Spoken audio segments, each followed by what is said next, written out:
అంతా పక్కన పెట్టి కూలీల వేషం కట్టి అవమానాలెన్నో మోస్తూ అన్నీ చేస్తూ ఉన్నావా?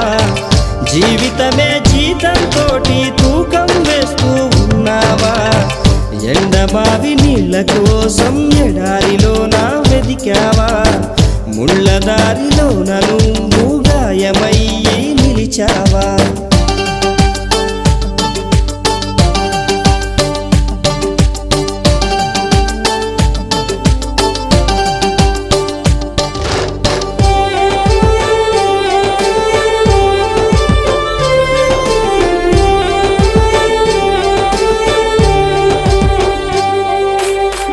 రక్తాన్నే పంచిన తల్లి, రాఖీని కట్టిన చెల్లి, నువ్వాడి పాడిన గల్లి చూస్తున్నది నీకై మళ్ళీ. ఎదిగొచ్చిన బిడ్డలతో